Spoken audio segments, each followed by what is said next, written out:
विश्व में मानव धर्मर प्रतिष्ठा हो कहले बाबा बलिया।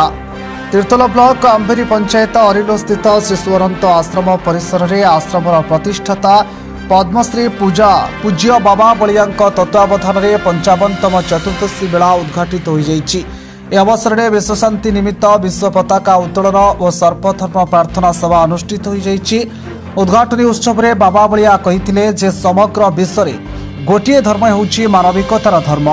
धर्म शब्द पूर्व कौन शब्द जोड़ागले ता संप्रदाय रे परिणत होता है, ता धर्म परिवाच्य हुए नहीं। विश्व में मानव धर्म प्रतिष्ठा हो, समस्ते एक ईश्वर संतान। धर्म नाम आतंक व शांति सृष्टि करा न जाऊ। समन्वय भातृत्व भाव द्वारा ही विश्व में शांति प्रतिष्ठा संभव। ए सर्वधर्म प्रार्थना सभा प्रतिटी संप्रदायर मुख्य पदाधिकारी अनुगामी माने जगदे विश्व शांति प्रार्थना करथिले। आसवे ये समस्ते सिख पंथर आसवे, समस्ते एकत्र मिसी पृथ्वीर शांति पाई, देशर शांति पाई गोटे प्रार्थना करिवे। निज निज धर्मर संगीत से माने पढ़ी प्रार्थना करिवे एवं मानववाद उपरे 2-3 मिनिट लेखा सुजोग दिया जिवो कहिवे। वृत्तयज्ञ बदल चलित वर्ष नुआ जो पदक्षेप नहीं, एटा आमर अनेक थर हेइछि, किंतु टिके दूर भविष्य दूर अतीत किंतु प्रत्येक वर्ष पूर्णमी पर गोटे आमे हिंदू मुसलमान समस्ते बसिकी गोटे पंक्ति भोजन हुए, से नमाज पढ़ती, आम वेद ध्वनि कर। ए वर्ष विश्व शांति चतुर्दशी मेलार प्रथम दिन आम से कार्यक्रमटा टिके बृहत भाव में करुछु। सब धर्म प्रतिकार आपनकर आश्रम रे रहिछि, कोन पई एबडी आपण करिसंती आश्रम रे? आमे समन्वयी जेहेतु आम भारत वर्ष रे सबु धर्म को सम्मान दिया जाइछि, से बड़ी पृथ्वी रे प्राय सबु देश रे सबु धर्म को सबु धर्मर उपासना क्षेत्र मध्य रही। आ मुख्यतः आम भारत वर्षर गणतंत्र रे मत निरपेक्ष बोली गोटे शब्द रही। तेणु आमे समन्वय आमे जदि परस्पर भितर भाईचारा रहिबो नहीं बा परस्पर प्रति भल पाइबा रहिबो नहीं, ताले आम समाज विपन्न हो, हिंसा सृष्टि हो। ये होची कथा। आपण मानव धर्म को श्रेष्ठ धर्म बोली काहे?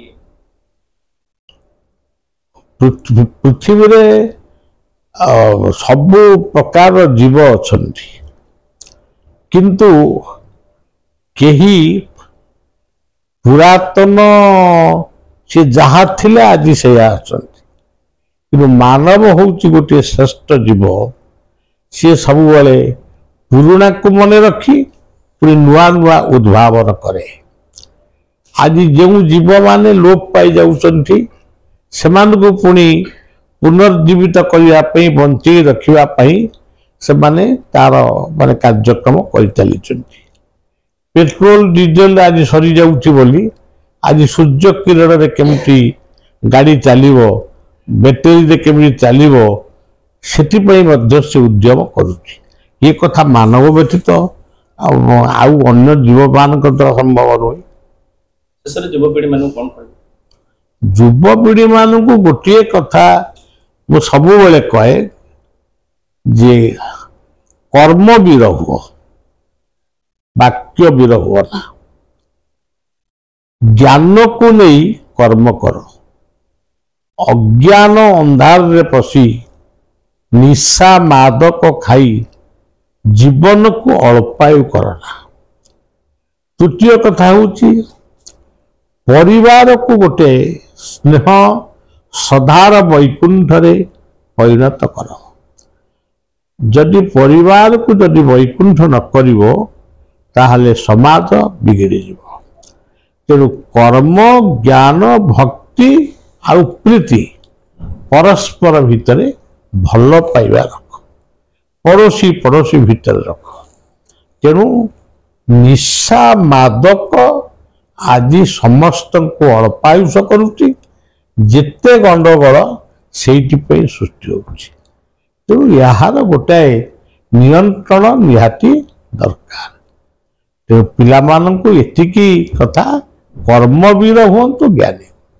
ଆଉ ଗୋଟେ କଥା ବାବା ଦେଖା ଯାଉଛି, ଯୋଉ ଆପଣ ବର୍ତ୍ତମାନ ସମାଜ କଥା କହୁଛନ୍ତି, ସମାଜକୁ ନେଇ ସବୁବେଳେ ଆପଣ ମାନେ ଉତ୍ତର ରଖିଥାନ୍ତି। ତ ବର୍ତ୍ତମାନ ସମାଜରେ ଓଡ଼ିଆ ଅସ୍ମିତାକୁ ନେଇକି ବିଭିନ୍ନ ପ୍ରକାର କଥା ଉଠୁଛି। ତ ଆପଣଙ୍କ ଭାଷାରେ ଯୋଉ ଓଡ଼ିଆ ଅସ୍ମିତା ସଂସ୍କୃତି କିଭଳି ଭାବେ ବର୍ତ୍ତମାନ ପରିସ୍ଥିତି ରହିଛି? ଓଡ଼ିଆ ଭାଷା ସ୍ୱତନ୍ତ୍ର ଭାବରେ ସମ୍ମାନ ପାଇଛି। ଓଡ଼ିଶାର ପ୍ରବାଦ ପୁରୁଷ କୃଷ୍ଣଚନ୍ଦ୍ର ଗଜପତି ମହାରାଜ, ଯିଏ ପାଳାକ୍ଷମୁଣ୍ଡି ମହାରାଜ, ଓଡ଼ିଶା ଗଠନ ପାଇଁ ତାଙ୍କର ସ୍ୱତନ୍ତ୍ର ଓଡ଼ିଶା ପାଇଁ ତାଙ୍କର ଅବଦାନ ଅବିସ୍ମରଣୀୟ। ସେଇଭଳି ଭାବରେ ଉତ୍କଳ ଗୌରବ ମଧୁସୂଦନ, ଯଦିଓ ସେ ଖ୍ରୀଷ୍ଟ ଧର୍ମ ଗ୍ରହଣ କରିଥିଲେ, କିନ୍ତୁ ଓଡ଼ିଆ ପାଇଁ, ଓଡ଼ିଶା ପାଇଁ, ଓଡ଼ିଆ ଭାଷା ପାଇଁ ସେ ସଂଗ୍ରାମ କରିଛନ୍ତି। ସେଇଭଳି ଗୋପବନ୍ଧୁ ଆଉ ଜଣେ ପ୍ରବାଦ ପୁରୁଷ, ସେ ମଧ୍ୟ ଏଠି